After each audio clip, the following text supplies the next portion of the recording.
Jesse, I'm recording this on the cloud.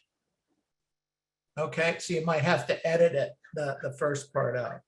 So what I wanted to do is talk to you all about wealth building. And wealth building is something that you have to get involved with on a regular basis. It has to have a plan. So I'm gonna walk you through this. I'm gonna share the screen. And this is a class that I've done for a number of agents and their clients over the years. I do this probably 4 to 6 times a year for our own agents, and really powerful stuff. And the agents and the clients really eat it up. It's very good. Okay, so I'm going to pop that there, and I'm going to take this over here. Can you guys see the screen? Yes. Okay, cool. Thanks, Trina. So as I was mentioning before, this building wealth is about having a plan. Building wealth, you don't wake up one day and say, hey, I'm going to buy that property, or I'm going to do this, or I'm going to do that. Or, you hear a seminar that says, buy property in Texas, and you run to Texas and you buy a couple pieces of property and you hear, whoa, the inflation rate in California is spectacular. I'm going to buy a couple pieces of property there. Now, that may be your plan. And if it is, more power to you. But what I want to talk about is I want to talk about setting up a system for doing that. And that the system is set up with the end in mind. What do you want to end up looking like down the road, 15, 20, 30, 40, 50 years old? So I wrote down here, the plan needs to be simple, not complicated. If it's complicated, you will not stay with it, okay? So let's see how, okay. The plan requires discipline, it requires consistency, and it requires determination. Very, very much like how you build a real estate business. This is how you build wealth. The plan must include a great deal of what we all call stick-to-itiveness on your part.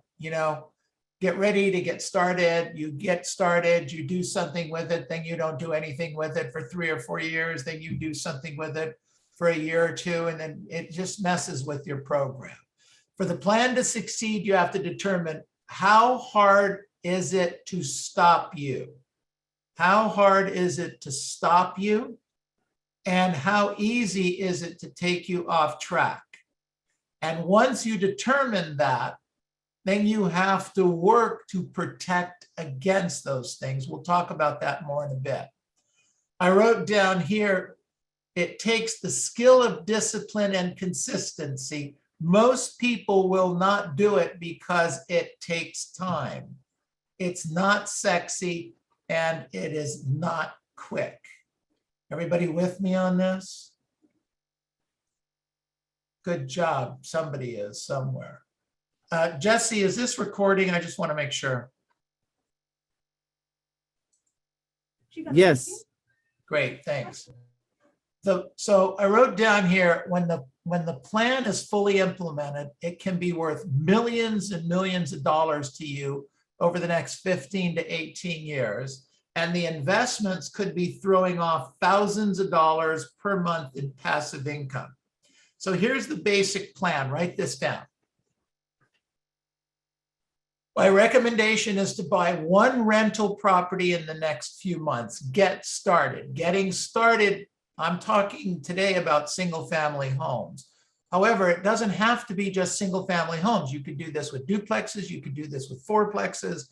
You can do this with apartment buildings. You can do this with commercial buildings. I have a friend of mine who is a billionaire in this. Never went to college, kind of a similar story to me, except he's got a whole lot more money than I do, where he started buying Class A industrial properties over the last 30, 35 years and has amassed a couple $1 billion worth of investments. So it doesn't matter, single family homes or industrial properties, it doesn't matter.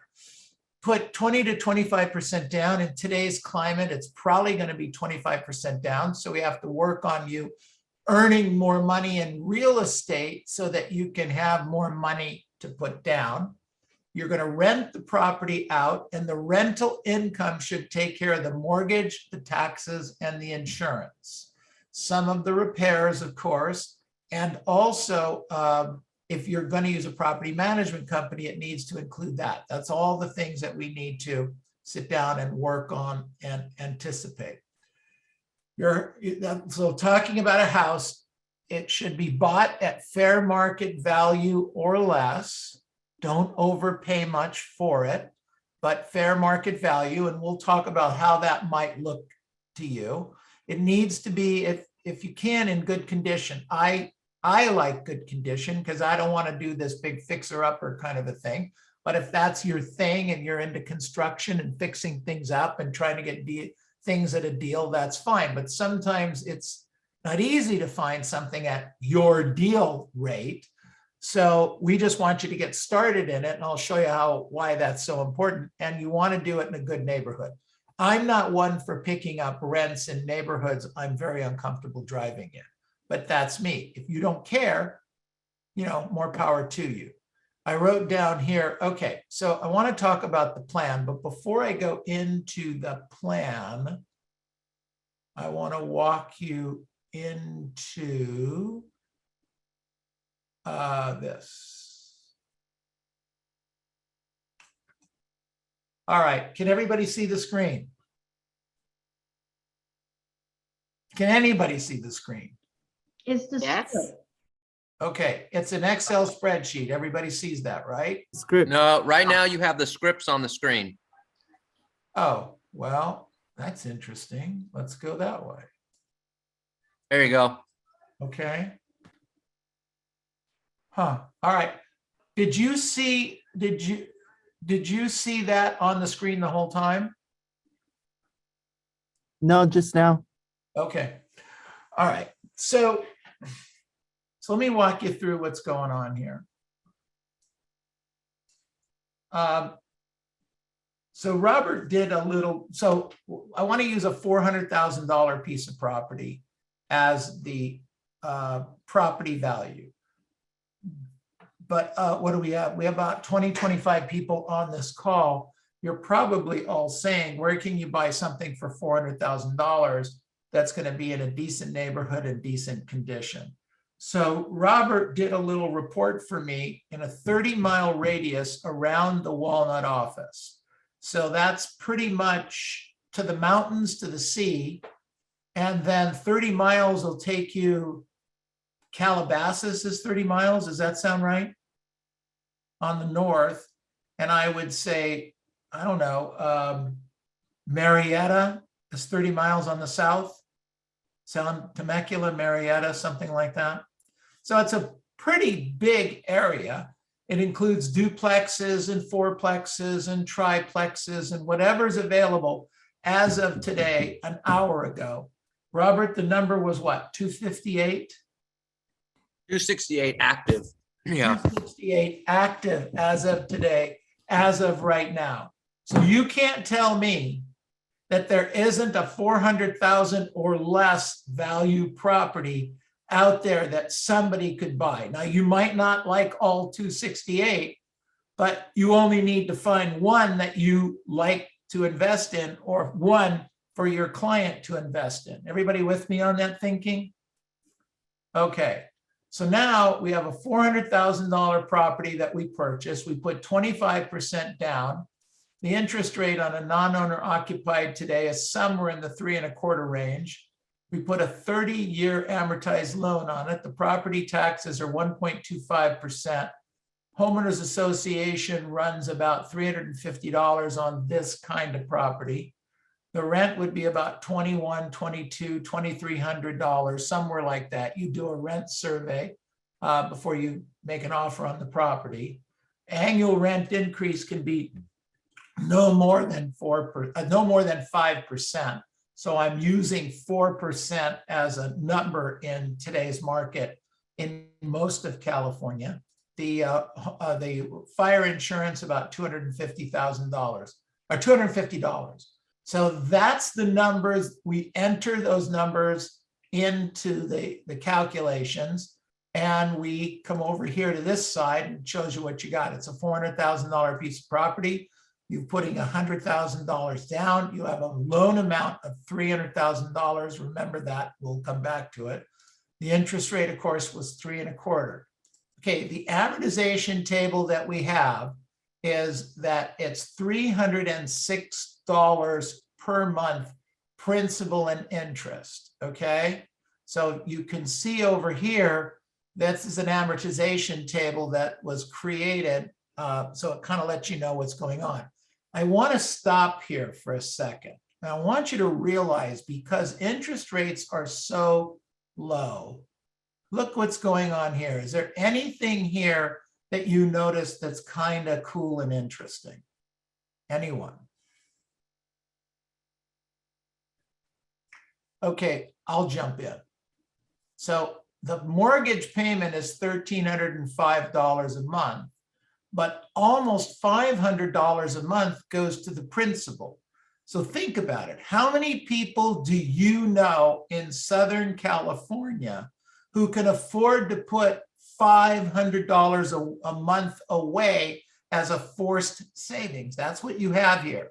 You have a forced savings of $500 a month. Only because the interest rates are so low do you get to put that $500 a month away. That's one of those hidden advantages that we don't talk about, whether it's an investment or whether it's a property that they're going to live in. So that's pretty cool. So property taxes are 1.25, that's $417. Homeowners Association's this. Insurance is $50. The PITI is $21.22. We said our rent was $21.50. We have a slightly over a break even on this property in month one, year one of owning the property. Questions on that part first? Everybody's got it? Okay, now what we want to do is let's go over here. Oops. I want to go back to, can you see the, can you see the slide screen? Can you see that? Nope. It's the Excel spreadsheet still. Got it. Thanks. Okay. So now I could get better at presenting, couldn't I? All right. So think about this. Let's assume you're 40 years old. Some of you are older. Some of you are not that old. It's very hard for someone that's 40 and under to see this plan. It's easier for somebody that's 40 and over to see this plan. We'll talk more about that in a minute. But let's assume you're 40 years old and you'll look out 15 years, you'll be 55 years old. Let's say you bought this piece of property, you collected the income from the tenant, you made the payment to the bank, and you did that every month, and you didn't have any vacancies during this period of time. We have to calculate that later. But right now, I'm just showing you the concept, okay? I don't want to get anyone confused in all the different nuances here. So if the tenant makes the payment over the next 15 years, then on your 50, and you don't take any money out and you just keep making the payment on the property, and the property value, the rate of increase is 4% a year. So every year you're going to get a little bit more money for rent, which is going to give you more and more cash flow over time. On your 55th birthday, the first house pays off. You guys with me? You then have a free and clear asset, and let's assume zero appreciation.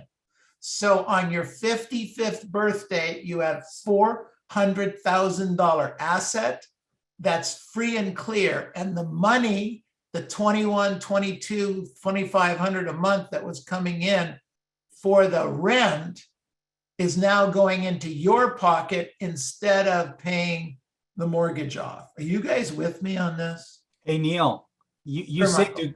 you said to get a mortgage of 30 years, to pay it in 15, you had to get a 15-year mortgage, right? It's a Nope. different one? No. Good question, Michael. No, you put a 30-year mortgage on. I put 30-year mortgages on in the beginning because if I run into a problem, I don't want to be stuck with a 15-year mortgage. I want to have the 30-year mortgage. But remember, you can pay more every month. So here's the plan. The plan is when the money comes in, you don't go to Disneyland with it. You put it in the bank and you keep it.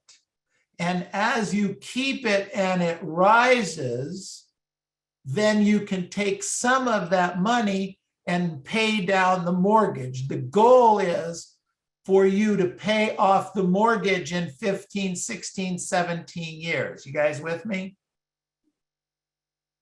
Okay, that's the goal, Michael. So when you go ahead. Thank you, Neil. Okay, good. So that's what we want to do. So other questions like that? Okay, now can you see the Excel spreadsheet or no? Yeah. Yes. Yes. Okay, good. So so I brought the Excel spreadsheet back because I wanted to show you that 300,000. Everybody see that 300,000 I just highlighted? Yes. Yes. Okay, that's the amount that's going to get paid off over the next 15, 16, 17 years. By who? By me, the owner, or by the tenant? The tenant. Tenants. The tenant, it's not your money. Your money's the 100,000. You guys see that? Now the tenant's paying off the 300,000. Now here's a calculation down here at the bottom. See where it says line 15 ROI? That's called return on investment. My investment is how much money? 100K. $100,000. My return is how much money? If the house is worth 400. 300,000. 300,000. $1,000. If you divide the big number into the little number, it takes 17 years, 7 months to pay the house off, which is an 18% return on your investment. Now, per year, let me ask you guys a question. Anybody get 18% on anything right now? No. Is that amazing? Anybody as amazed as I am every time I do this? Wow. See, so what did I do? I took the 300,000 and I went over to the amortization scale and it kept coming down. And in 16 years and 7 months, it was paid off. So I divide 16 years, 7 months into 300,000, you come up with $18,000, which is an 18% return on what? My 100 grand. I know, what do you get? Where are you going to get $100,000? That's why I'm teaching you to how to sell real estate in high volume. All right, everybody with me so far? Have I lost everybody or are you guys still with me? Still here. We're still here. All right, so I have Here. 4 of you. Good job. Hey, Neil, and also in that calculation, how about the expenses of maintenance and things like that? You don't count that? No, so remember, Michael, I don't want to get crazy confusing, all right? So no, I didn't go into the expenses, but here's the thing. I can live on a 10 or 12% return, not an 18% return. So I'm willing, to forego the worry about how much those expenses are going to be, because I'm going to have some expenses, no question. So maybe I'll get less return on my money, but I don't want to calculate that right now for you guys. If we want to calculate it, we can take it into consideration. Just know you're going to be fine. Got it, everybody? So Neil, I have a question. How about market fluctuations? Maybe something like that happens. Does that even matter or does not? Doesn't matter. In 15 years, my house is going to be paid off. Say 18 years, my house is going to be paid off. I'm going to have a free and clear asset. Now, here's an interesting question. I'm saying you're going to have a free and clear asset, and in 15 years, is it going to be worth 400,000 or probably more than 400,000? Probably more. More. Probably more. Everybody will say the same thing, and I believe it. I believe it. But if it's not 400,000, and let's say it's 350, what's my investment? What was my investment? 100,000. $100,000. What's my return if it's only 350,000? 250. 250. Who paid the 250 off? Tenant. The tenant. That's my profit now. So I don't get 300,000, I get 250,000. But so what? Okay. Are you guys with me? Yes. Okay. So that's why I say you have to start. Look, people ask me all the time, what if the market goes down? Anybody around in 2006? 2006 in our market in Southern California, it was the highest market, the highest, all right? That was the peak. 2007, 8, 9, 10, 11, 12, 13, 14, it started going down till about 14. About 13, 14, it hit the bottom and started going back up.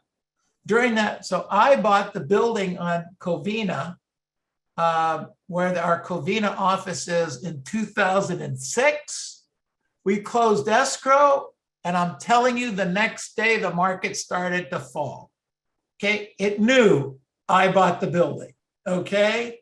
And it started to fall, but we put enough money down to hold on over time. So we held on, we made payments, blah, blah, blah. We ran the business, yada, yada, yada. Wasn't big, low. It just, we stayed in the game. And I'm pretty happy to tell everybody that in 2019, I paid that building off. Love it. So the building in Covina, even though it dropped like a rock from 2006 to 2014, I had no idea what it dropped to because I didn't care and I didn't want to look. Okay? I would have freaked out if I would have looked. We just held on to the building. We kept making the payments. We did what we had to do, yada, yada, yada. And now I have a free and clear asset. So I paid $1.5 million for that property in 2006. Is it worth, so two questions. A, is it worth more or less than I paid for it? The answer is more. And B, the truth is the real estate company that is mine, but I had to rent something to have an office building at, right? Got paid off through rent. You guys get that? Yep. Okay, that's building wealth. One other question related to that. Now, Sure. obviously, that's a great point you brought up. It doesn't matter what the market's doing. Now, when I guess, let's say when prices go down, do the rents go down or do they stay the same in California? In our markets, for the most parts, the rent stayed similar. I would say the commercial, remember, I was renting to myself. Yeah. So I wasn't too high and I wasn't too low.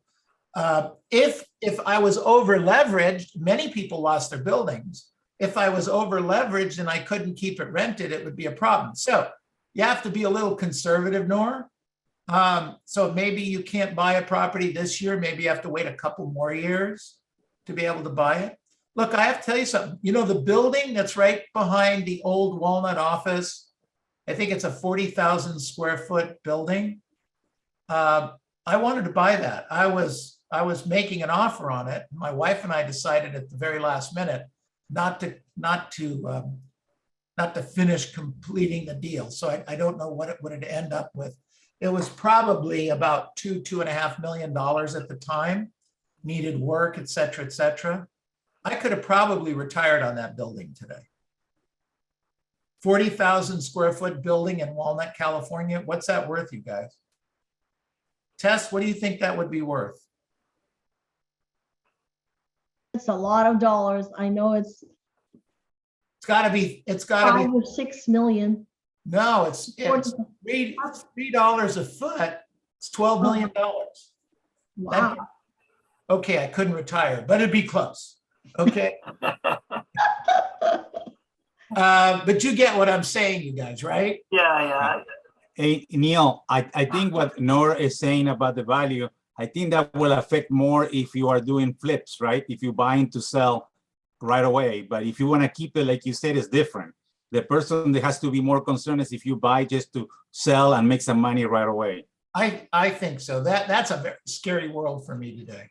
I've done a few of those, but I don't think I would play in that world today. I think you'd have to have a special stomach for that. Okay, so okay, now I want you to think about this. That's one transaction. That $400,000 house is now worth $400,000. What if I did this once every year for the next 15 years? Get it? I just did this. So I earned enough money to take $100,000 out, buy a $400,000 house, and put $100,000 down and do that for 15 years.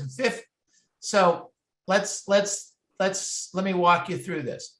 In 10 years, let's fast forward this. My 10th house would have paid off.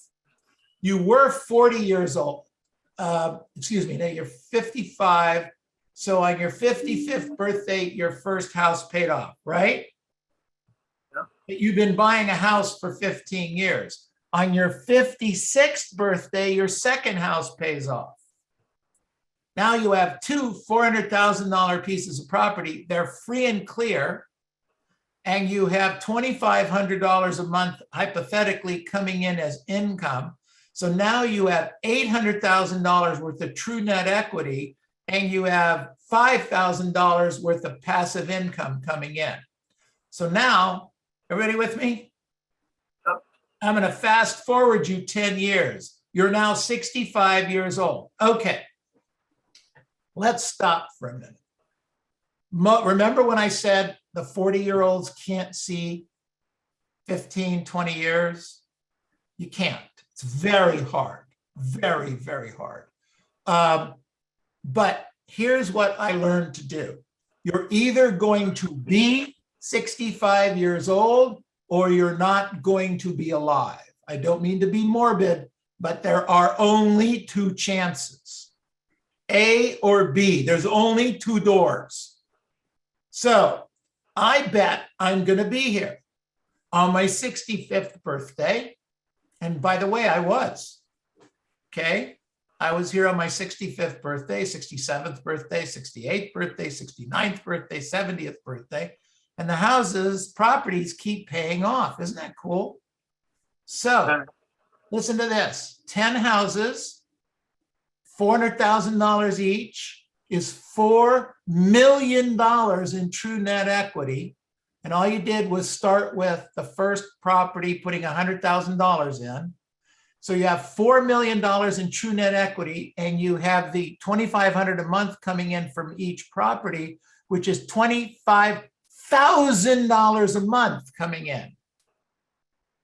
You know what the really neat thing is?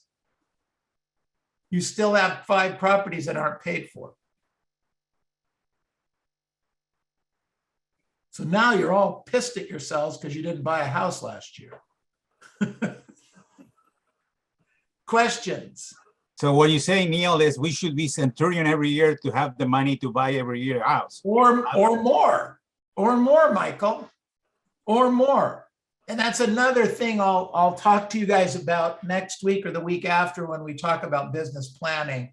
I will actually give you a plan, show you a simple plan on how to make $1 million a year selling houses.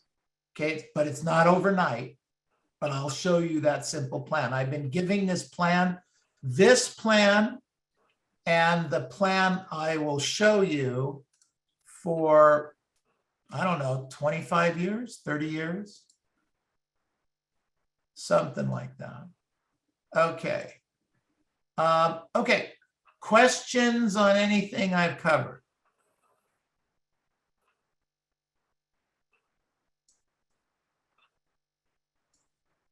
Everybody's got it. Question. So what I'm understanding from you, Neil, is in order to do this every year, I mean, if it's 500,000 and in order to have a positive cash flow is have 20% down, correct? 25. 25. So at $500,000, That's 100 and a quarter. 100 and a quarter. So obviously we have bills to pay, we have whatever. We should have at least 100 plus closing costs would be about 125, 150,000 for that year to save for that savings. Which would correct? Or probably to buy a cost- property. to buy Correct. one property, but that would probably cost you with taxes, you'd have to actually save about 175. You'd have to earn about 175,000 to have 125,000 to invest. Okay. So on a centurion, what Michael was saying, if you're a centurion, 280,000, So that's why they 290,000. come to that. Also I have didn't hear back from the realtor. to budget your You want me? monthly expenses, your taxes and everything. So my question would be really is to have 175,000, how much should you really be earning that year to make that 175,000? Well, everybody works differently, and a lot of us spend more money than we should be. But if somebody's hitting double centurion, and don't tell me you guys can't do it, because I know you can if you choose to. Okay, I've seen it. But if you hit double centurion, which is what, Tess? 290 would be No, it's- 540. no. Well, it's five. I think it's 568. It's 568. I think it's 568. Okay, I thought it was 580. Somebody earning double centurion should be able to do this or something like it. Now, I'm gonna switch gears slightly. For me, I'm not one that wants to buy real estate out of California or even in Riverside or Hemet or those areas. That's me, okay? Hmm. But people do buy property in Hemet and pay 2 1/4 for it. And they put 22% down and it makes sense. It can be done. I choose not to, but it can be done. I know people in our company and outside our company that buy property in Texas and they buy property in Wisconsin. We were talking to somebody the other day that's buying- Jennifer's in Pennsylvania. Yeah, that's right. Jennifer bought some properties in Pennsylvania. I'm talking conservative. I want to be able to drive to the property. Okay, that's me. But it doesn't have to be you. I'm talking the general you, all right? Mhm.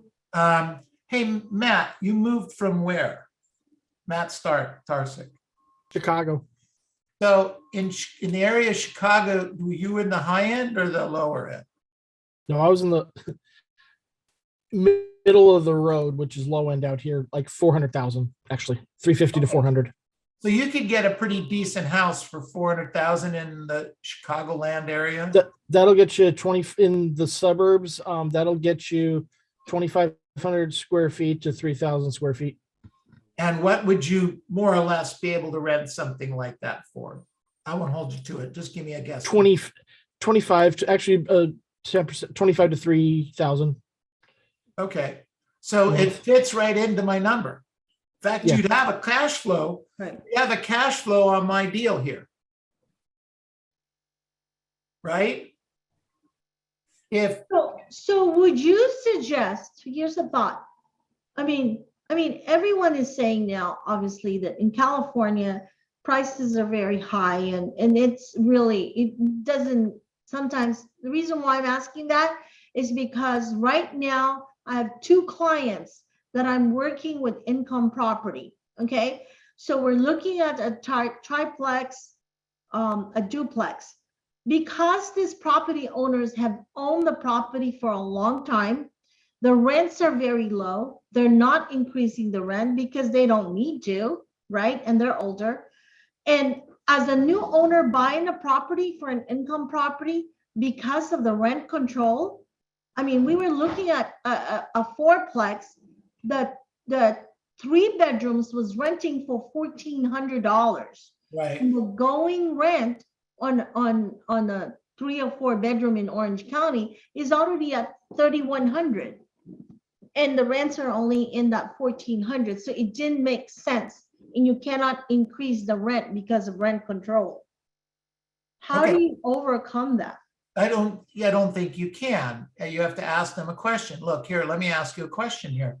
You know, if you're looking for cash flow, then maybe California or this area of California, it isn't the best. There might be better deals in, like I said, Hemet or Riverside or San Bernardino County.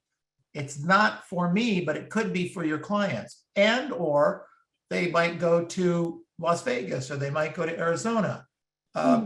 People are doing that all the time. And agents are referring them to those areas. They're not getting the big commission, but they're getting, you know, a bunch of good size referral fees if you're staying focused with that. It's another great source of income. Mhm.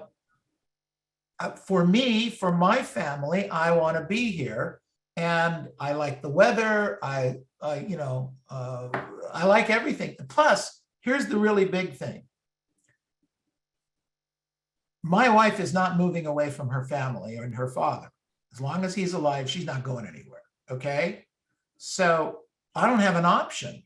I've got to make this work. I don't want to move away from my grandkids. You know, I'd love to go to Montana and drive a big truck and shoot people and cows and whatever they do. That show, what's it called? Yellowstone? Yellowstone. You got me on that show, Neil. Now I started watching it. Wow, Yellowstone is very cool. And now they got 3 other breakoffs off of Yellowstone. I mean, what a franchise show. But we're not going anywhere. Our family's here. Hmm. And I think that's a lot of America. You know, they don't move for those reasons. Some do, but most don't. Hey, Neil, the structure that you're saying here is also applying, because I was hearing Jennifer the other day say that she got some homes here, but also she said, I had 57 doors or whatever doors in Pennsylvania. You consider a door one of these investments that you're talking about right now? One door could be a condo or could be a house. Correct. Or it could be a 10-unit apartment building. Mhm.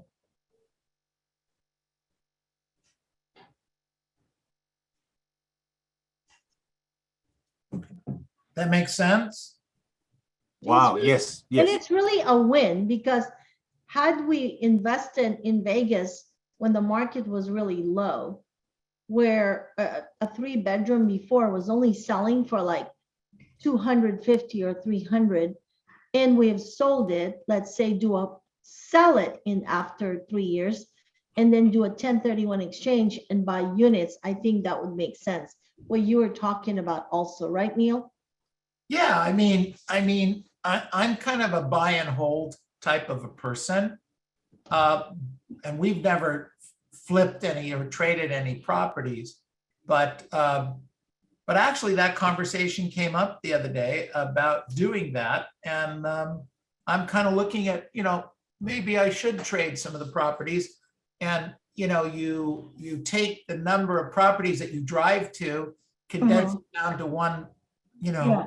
apartment building or something. And it makes sense. And then, as people do get older, they want less hassle.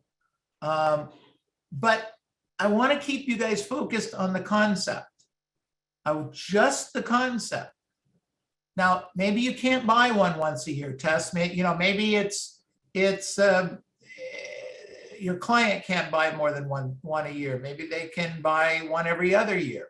So this concept works every other year, every 3 years. I mean, let's back it off. If you can't buy a house every year, but you can buy one every other year. So instead of buying 15 houses, you buy 7. So every other year a house pays off.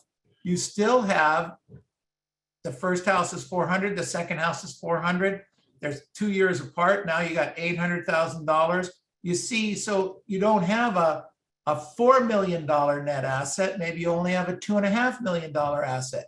You don't have $25,000 a month coming in after 10 years, but maybe you have $12,500 a month coming in after 10 years. Yeah, that's okay too. It's all those numbers are way better than Social Security. Guys get it? Yeah, that's true. Yes.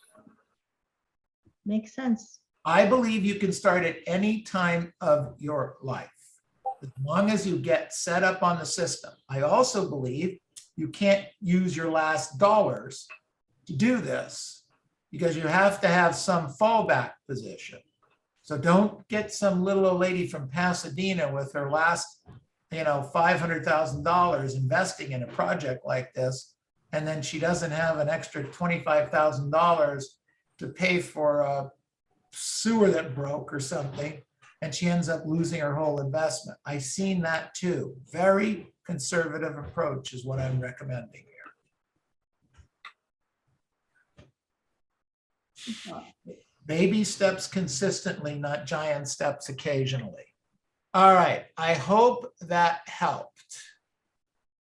You know what is also helping, Neil, lately, because all the new law the past year, a lot of people are doing ADUs on their properties and they are getting extra rent on it, because now it's official. So they're building